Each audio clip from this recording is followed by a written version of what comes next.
We have studied about the Bible, how it has numbers behind letters. ஒவ்வொரு வசனம் ஒவ்வொரு எழுத்துக்கு பின்னாலும் எண்ணிக்கை இருக்கிறது என்று நாம் படித்து விட்டோம். We understood the term firstborn, what it means. சேஷ்ட புத்திரர் என்றால் என்ன என்றும் நாம் புரிந்து கொண்டு விட்டோம். What God is planning to do for his own people in Revelation 7 also we have seen. வெளிப்படுத்தின விசேஷம் 7வது அதிகாரத்தில் தேவன் தன்னுடைய பிள்ளைகளுக்கு என்ன செய்ய விரும்புகிறார் என்பதையும் நாம் பார்த்து விட்டோம். Noah and his family were Jewish, but they went through the tribulation.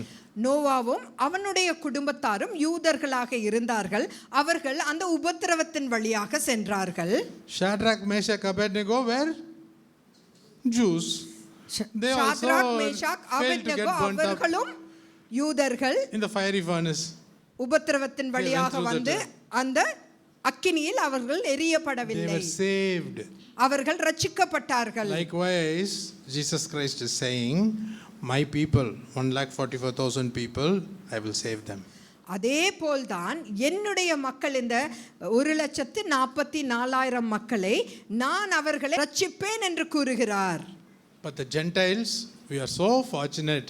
Can you give the Lord a hand and say, God, thank you that we can escape. அந்நியர்களாகிய நாம் எவ்வளவு அதிர்ஷ்டசாலிகள். தேவன் நம்மை தப்பிக்க ஒரு வழி வைத்திருக்கிறார். What he decides is final.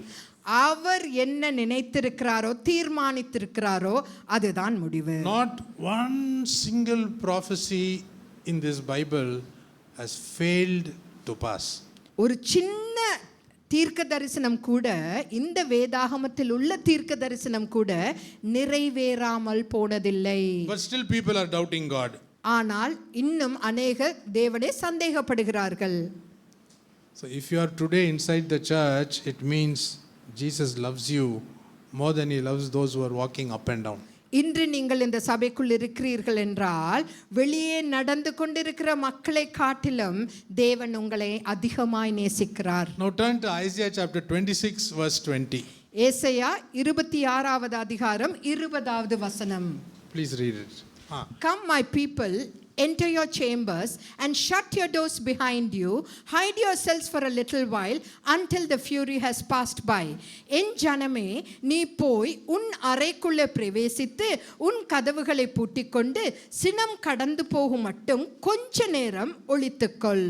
Let the 7-year tribulation pass by, but you escape and you come. இந்த 7 வருட உபத்திரவ காலம் கடந்து செல்லட்டும், நீ வா. You come, I'm going to save you. நான் உன்னை ரட்சிக்க My போகிறேன். Gentiles. என் அந்நியனே, நான் உன்னை ரட்சிக்க போகிறேன், நீ வா. Because the Jews have accepted the Antichrist, let them go through it. But you people have accepted Jesus Christ, no. So you come to the chamber. யூதர்கள் அந்தி கிறிஸ்துவை ஏற்றுக்கொண்டபடியால் இந்த உபத்திரவ காலத்தில் அவர்கள் கடந்து செல்லட்டும். ஆனால் உங்களை பிதாவினிடத்தில் உங்களை அழைத்து சென்று உங்களுக்கு பிதாவை அறிமுகப்படுத்துகிறேன் என்று இயேசு கிறிஸ்து கூறுகிறார். So everywhere there is a talk that Jesus is coming in 2026. ஆகவே அநேக இடங்களில் 2026 இயேசு கிறிஸ்து வரப்போகிறார் என்று கூறுகிறார்கள். அது அப்படியே 26-20 அப்படி 2026 ன்னு போட்டாச்சு. அதே மாதிரி 7 இயர்ஸ்க்கு அப்புறம் எவ்வளோ எத்தனாவது இயர்? 33. அதை அப்படி திருப்பி போட்டு படிங்க. 33-20. Behold Zion, the city of our appointed feast. Your eyes will see Jerusalem, an untroubled habitation, an immovable tent, whose stakes will never be plucked up, nor will any of its cords be broken. நம்முடைய பண்டிகைகள் ஆசாரிக்கப்படும் நகரமாகிய சியோனை நோக்கி பார். உன் கண்கள் எருசலேமை அமெரிக்கையான தாபரமாகவும் பேர்க்கப்படாத கூடாரமாகவும் காணும். இனி அதன் முளைகள் என்றைக்கும் பிடுங்கப்படுவதில்லை, அதன் கயிறுகளில் ஒன்றும் அறுந்து போவதும் இல்லை. So what comes after the battle at Armageddon? Armageddon யுத்தத்திற்கு பிறகு என்ன நடக்கிறது? Restored Israel. Look at Jerusalem. Jerusalem மீட்கப்படுகிறது. It is made new for you. அது புதிய எருசலேமாக மாறுகிறது. Now in your transformed bodies, Let இப்பொழுது us celebrate the 1,000-year rule of Jesus Christ. இப்பொழுது மறுரூபமாக்கப்பட்ட அந்த சரீரத்தில் நாம் 1000 வருட அரசாட்சி தேவனோடு கூட கொண்டாடலாம். You have just come through the 7-year lawless life when the Antichrist ruled the world. No, now come and live for 1,000 years. அந்த 7 வருட Jesus himself is உபத்திரவ the law. காலம் மிகவும் பாவம் நிறைந்த அந்த காலத்தை கடந்து இப்பொழுது பாவமில்லாத பரிசுத்தமான 1000 வருட அரசாட்சியில் நாம் பங்கு பெறுவோம். So that is why it says in Hebrews 9 verse 28. அதனால் தான் எபிரேயர் 9வது அதிகாரம் 28வது வசனம் You இப்படியாக know கூறுகிறது. it. First time Jesus came for what? To die as a lamb. முதலாவதாக Is coming to defeat the new world army in the battle of Armageddon and say, second time is to save us. முதலாவதாக Before that to take us away. ஆட்டுக்குட்டியை போல அவர் நம்மை பாவத்திலிருந்து மீட்பதற்காக வந்திருக்கிறார்.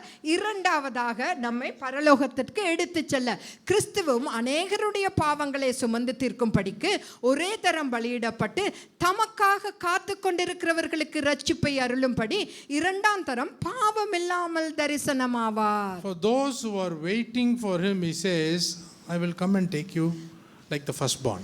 அவருக்காக காத்து கொண்டிருக்கிறவர்களுக்கு நான் எடுத்துக்கொள்ளுவேன் என்று தேவன் இங்கு கூறுகிறார்.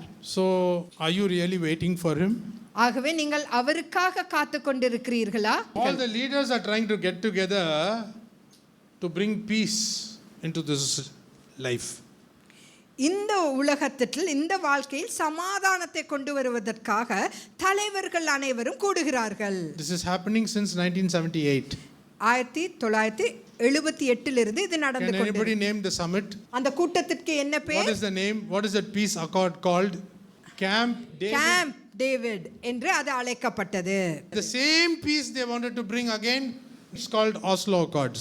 அதே சமாதான உடன்படிக்கை கொண்டு வர இதெல்லாம் இருக்குது. அவர்கள் தீர்மானித்தார்கள். அதற்கு ஆஸ்லோ அக்கார்ட் என்று பெயர். என்ன பேர் வைக்கலாம் அப்படி நான் ஒன்றும் வைக்கல. இதெல்லாம் இருக்கு, பட் தமிழண்டா. இவைகள் அனைத்தும் இருக்கின்றன. All this is there, but we don't want to know. இங்கிலீஷ்லாம் நான் படிக்க மாட்டேன். I will not read English. அது என்னது பீட்டர் அடிக்கிற நீ அப்படின்றாங்க. அது இங்கிலீஷில் தானே இருக்கு. ஃபேபியன் சோஷியலிசம் வரப்போகுதுன்னு போட்டிருக்கு. Let not language separate us from knowing the truth of God. மொழிகள் தேவனுடைய சத்தியத்தை அறிவதற்கு தடையாக இருக்கக்கூடாது. Abrahamic Accords in 2020. 2020 ஆபிரஹாமிக் அக்கார்ட் என்று அவர்கள் சமாதான உடன்படிக்கை செய்ய Who உடன்பட்டார்கள். started this?